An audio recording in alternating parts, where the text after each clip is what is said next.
dear friend, and welcome to this little corner of calm.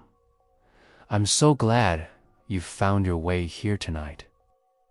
Whether you're stretched out beneath warm blankets with the lights softly glowing, curled in your favorite chair with the world fading away, or letting your thoughts drift weightless through the quiet, you are exactly where you need to be. Tonight, we'll take a slow, tender walk through something both infinite and deeply personal, the vast living tapestry of your mind. Invisible threads are weaving together this very moment, forming patterns that shift and shimmer with every breath, every memory, every heartbeat you've ever carried. And as we wander together, you'll see that even in its most peaceful silence, your mind is never truly still. It's a secret world of movement, mystery, and beauty, all your own. This journey may gently rock you toward sleep, or it may be just fascinating enough to keep your eyes softly open. Either way, you'll drift away with something new and quietly beautiful resting in your thoughts. I would be truly grateful for a gentle like, or even a subscription, so more wandering minds can find their way here. And if your heart ever wishes to go a step further in supporting these quiet explorations, you can leave a small, super thanks. It helps me keep creating these calm journeys for you. Now, take a deep breath and let us begin, they said. California's maps were complete, every inch explored, but they were wrong. A centuries-old fragment arrived at my door, showing a coastline that doesn't exist. Now, I'm following its tree-lined forests where compasses fail. Whispers follow, and the truth was never meant to be found. It arrived on a Thursday, not in the mailbox, not from the postman. It was simply there, on my doorstep. No stamp, no return address. Just my name, written in ink that bled like it was alive.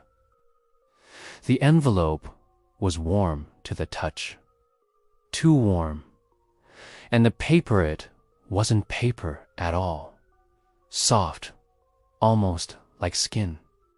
Inside, a single object, a torn piece of a map, edges blackened and curling as if it had survived a fire, lines drawn in a deep, rust-red ink, symbols I didn't recognize.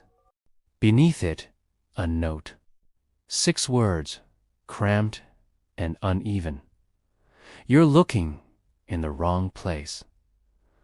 I stared at the fragment for hours. It didn't match any map I'd ever seen. Not modern, not digital. It felt older, much older.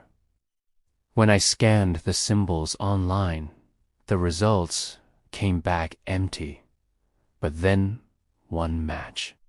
A single page from a missionary's journal dated 1774, buried in an obscure Spanish archive. The entry mentioned a forbidden coastline, erased from all records, and the coastline drawn in my fragment wasn't the California we know. It was something else entirely. That night, I felt it, the sense that the letter hadn't just been sent. It had been delivered, by someone who was still nearby. The next morning, I drove to Monterey. The mission stood against the gray sky, its bell tower leaning with age. Inside, the air was cold and dry, heavy with a smell of old paper and candle smoke. The archivist didn't speak as she led me to a desk. She moved like someone carrying a secret she wished she could forget. The journal lay before me, faded leather cover, brittle pages that cracked like thin ice when I turned them. The handwriting was neat, but the words were not calm.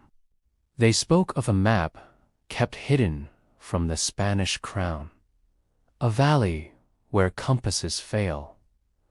Men who went there never returned. Then I reached the section that should have revealed more. An entire page was gone, ripped clean out, but paper leaves scars. And on the page beneath, faint indentations remained. I tilted it under the desk lamp until the shadows caught. Letters emerged, one word, pressed deep into the fibers as if the writer's hand had trembled with fear. Perdita, lost.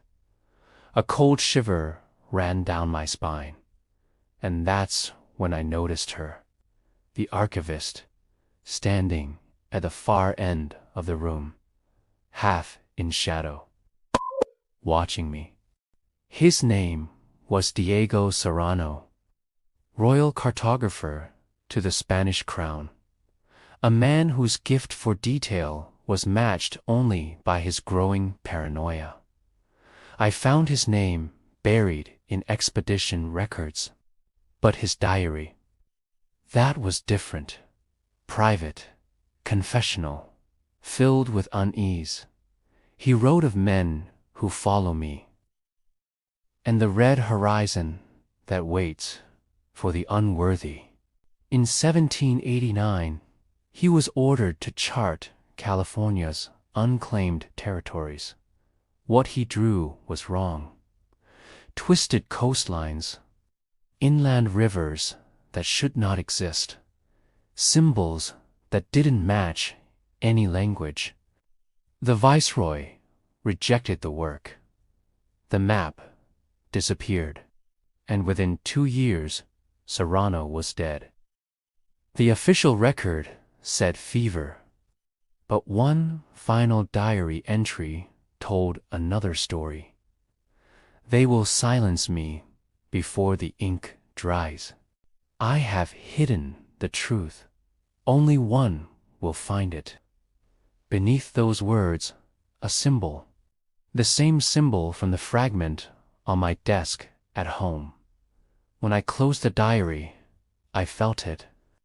That crawling sensation on the back of my neck, like someone was standing directly behind me. The symbol wasn't just a mark. It was a set of numbers, coordinates. When I entered them, the map on my screen shifted deep into the Sierra Nevada, a place with no roads, no names, just blank space. I packed light, too light. By the second day, I was already regretting it. The forest closed in fast. Tall pines blotting out the sky, their roots twisting like veins across the trail. By nightfall, the temperature dropped so sharply my breath came out in pale clouds. The GPS flickered, then died. The compass spun lazily, like it was tired of lying to me. By sunset, fog rolled in thick, heavy, suffocating. Shapes moved in the mist. Branches overhead creaked like old bones. That's when I saw it. A stone half buried in moss, slick with rain. Carved with the same symbol from Serrano's diary. The edges were sharp, too sharp for something supposedly centuries old. The wind shifted. A branch cracked ahead, heavy, deliberate. Not the sound of an animal. I wasn't alone. Night in the mountains doesn't just happen. It swallows you. The pines rose like black spires, their needles hissing in the wind. The air carried a smell of wet earth and something faintly metallic. I made camp off the trail. No firelight attracts more than warmth. At first, I thought the sound was wind, but wind doesn't speak. It was a murmur, low, broken, almost words. I followed it, careful with each step. The sound led to a narrow path, overgrown, hidden, but recently walked. The moon broke through the clouds for just a moment. Its light fell across an opening in the hillside. A cave, its mouth sealed with rotting wooden beams, old, splintered, but holding. The whisper came again, closer this time, too close. The wood broke with little effort. It had been waiting to break. Cold air poured out. Not the cold of weather, the cold of a place untouched by light for centuries. Inside, the walls shimmered in my flashlight beam. Not with water, with carvings. Ships with full sails, mountains like jagged teeth, and a city. A city that didn't exist on any map. The figures carved into the stone had eyes, sharp, watching. They followed me as I moved deeper. The air grew heavier. Each breath felt thick, like I was inhaling time itself. A shadow moved ahead, too quick to follow. Footsteps echoed in the dark, but mine weren't moving. At the far wall stood a stone door, the same symbol carved into its face, and at its center, a black metal lock, so dark it seemed to drink the light. It had waited for centuries, and now it waited for me. The lock gave way with a sound like a breath being drawn in reverse. Stone shifted, groaning under its own weight. Dust spiraled down in slow, deliberate swirls, as if the air itself had been disturbed after centuries of stillness. A narrow chamber waited beyond, and on the far wall, pinned under cracked glass, the map, not a fragment, not a copy, the map. It was California, but not the California I knew. The jagged coastline was smoothed, its shape tethered to the mainland by a thin, bony land bridge. Rivers ran in impossible directions, and inland, a single red circle. Beside it, one word, Perdita, lost. The ink was too vivid. The fibers of the paper too strong. This was not centuries old. It was recent. The air in the chamber felt wrong now, like the walls were leaning closer, listening. Then footsteps, soft at first, measured. They came from behind me, inside the cave.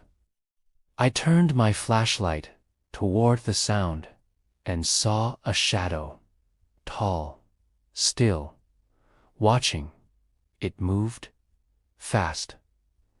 I grabbed the map, glass shattering under my hands, slicing my skin. The sound cracked through the chamber like a gunshot. The shadow crossed the doorway. I ran. The cave seemed to twist, its turns unfamiliar. The walls felt tighter, closing in. Behind me, whispers. Too many voices to belong to one throat. None of them human. Light ahead.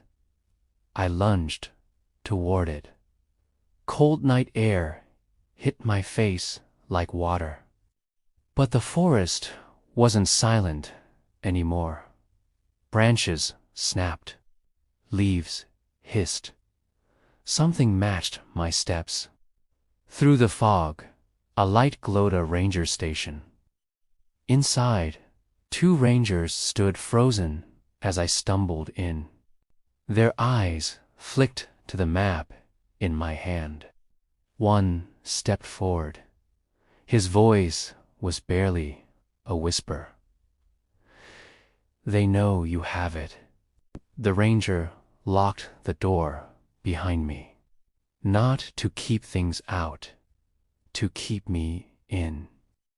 He handed me a towel for my bleeding hand, but his eyes stayed on the map.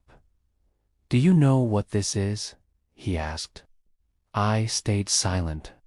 He exchanged a look with the other ranger, a look that said more than words could. Then he slid a stack of yellowed newspaper clippings across the desk. Headlines from the 1930s. Government declares restricted zone in Sierra Nevada. Search party vanishes without trace. Uncharted territory removed from public records. The articles ended abruptly. No follow-up. No answers. "You didn't find this on your own," the ranger said. "They let you." That night, I didn't go home, but someone did. When I returned the next morning, the lock was broken. Drawers pulled open. The map gone. On the kitchen table, a single word was carved into the wood. Return. I went back. No plan. No safety net. Just the need to see for myself. The forest was different now. The fog heavier, clinging to the ground like it didn't want to let go. Every step muffled. Every shadow leaning in. I followed the trail from memory. Past the carved stone. Past the whispering pines. To the place where the fog parted. And there, a city. Stone walls rising out of the earth. Draped in moss. Bridges stretching over black water. Towers reaching toward a sky that seemed to lean away from them. Silent, perfect. I stepped closer. The air thickened. My watch stopped. The city flickered once, twice, and then it was gone. The fog closed in. The forest returned. I still had one thing, the smallest piece of the map, hidden deep in my pack. I'll go back. I have two, but some nights, when the wind is right, I swear I hear the city calling my name. Decades have passed since the Maguire Air Base incident, yet its shadow continues to loom. Though the files were redacted, the witnesses silenced, and the world reassured that nothing unusual occurred, the truth persists, in whispers, fragments, and the memories of those who cannot forget. The incident left a legacy that cannot be erased, a reminder that some knowledge is considered too dangerous to survive. The entity, its presence, and the anomalies that accompanied it were only the beginning. The suppression of evidence, the disinformation campaigns, the silencing of voices, all of it formed a pattern, a blueprint of control that continues to shape human perception. Veterans who lived through it speak of lingering fear, of nights haunted by flashes of light and the faint hums that once accompanied the entity. Even ordinary civilians report strange sightings, unexplained phenomena, and an unsettling sense that someone or something is always watching. The sky above Maguire is never truly empty, and the ground beneath its perimeter is not entirely quiet. The hidden legacy extends beyond memory. Technological anomalies, radar blips, and unexplainable events persist at bases worldwide, echoing the pattern established decades ago. It is a warning and a demonstration. There are forces, seen and unseen, that manipulate what humanity is allowed to know. Each suppressed document, each blacked-out page, each silenced witness strengthens the legacy of fear and control. Some researchers argue that the incident represents more than a single event. It is a keyhole glimpse into a reality that humans were never meant to see. The patterns of cover-ups, the repeated incidents, and the systematic erasure of evidence suggest a purpose beyond mere secrecy. It hints at observation, experimentation, and a manipulation of perception designed to keep humanity blind to truths that could challenge everything we believe about our place in the universe. The chilling realization emerges. Maguire Air Base was not an isolated moment of contact.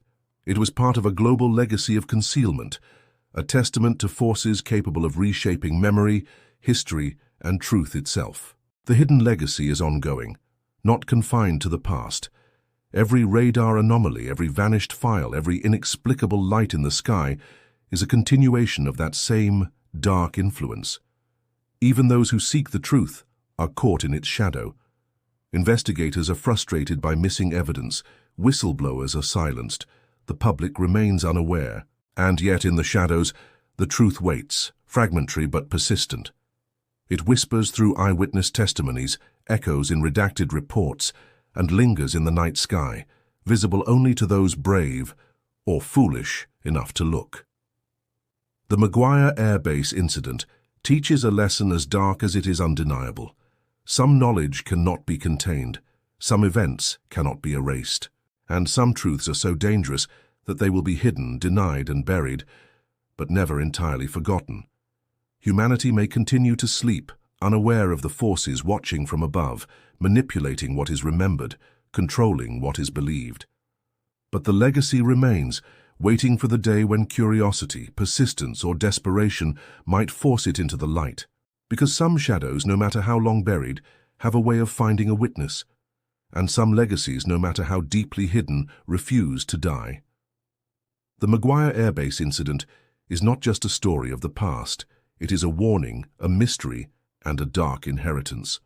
One that humanity carries knowingly or unknowingly into every night sky that twinkles above. As researchers and investigators pieced together decades of reports, a terrifying pattern began to emerge. Maguire Air Base was not an isolated incident. It was part of a network of unexplained events, each carefully suppressed, each following the same sinister template. Across the United States, in remote military installations, radar operators reported objects moving at impossible speeds, performing maneuvers no human-made craft could achieve. Lights appeared in the night sky, hovering, pulsing, vanishing in an instant. Personnel were sworn to secrecy, documents were shredded, evidence was erased, witnesses were silenced. And the official narrative remained the same everywhere. Nothing unusual occurred. At Holloman Air Force Base in New Mexico, operators recorded blips that darted across radar screens at incomprehensible speeds. Investigators claimed electronic interference, yet internal memos hinted at recovered debris similar to what McGuire personnel described: metallic fragments, unusual alloys, and anomalies that defied known physics. Files were classified, redacted, and heavily censored. At Nellis Air Force Base in Nevada, pilots described lights that moved in impossible formations, disappearing and reappearing hundreds of miles away within seconds. Internal reports noted unexplained biological signatures, yet nothing was ever released to the public. Witnesses who spoke too freely were reassigned or quietly retired.